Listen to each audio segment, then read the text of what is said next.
2021 మే 14 నా పుట్టినరోజు నాడు జగన్మోహన్ రెడ్డి ఆజ్ఞ మేరకు పివి సునీల్ కుమార్, విజయ్ పాల్, అప్పుడున్న ఇంకొక అధికారి సీతారామాంజనేయులు వీరందరూ కుట్ర చేసి అప్పటికప్పుడు నా మీద రాజద్రోహం కేసు పెట్టి నన్ను ఎత్తుకెళ్ళి కస్టడీలో టార్చర్ చేయటం, సుప్రీంకోర్టు ఇన్వాల్వ్మెంట్తో నేను మిలిటరీ హాస్పిటల్కి వెళ్ళటం, అదంతా అందరికీ తెలిసిందే.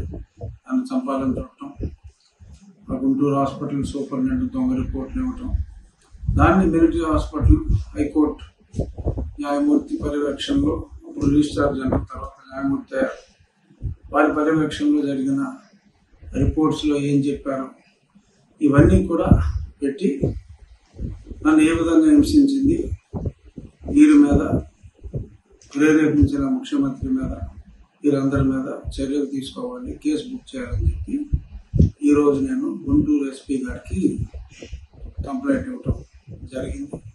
తప్పకుండా దాని మీద యాక్షన్ ఉంటుంది, కేసు రిజిస్టర్ చేయాలి.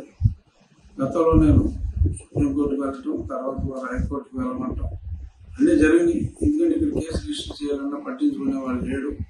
అందుకని కేసు రిజిస్ట్రేషన్ చేయడానికి నేను కోర్టును ఆశ్రయించవలసి వచ్చింది. ఇప్పుడు డైరెక్ట్గానే లా అండ్ ఆర్డర్ ధర్మం 4 పాదాలు నడుస్తుంది కాబట్టి చంద్రబాబు నాయుడు గారి పరిపాలనలో నాకు న్యాయం చేయండి, అక్రమంగా నన్ను కస్టడీలో హింసించిన వాళ్ళని న్యాయపరంగా శిక్షించాలి అని చెప్పి నేను కంప్లైంట్ ఇవ్వడం జరిగింది. రాబోయే వారం 10 రోజుల్లో ఏం జరుగుతుందో చూద్దాం.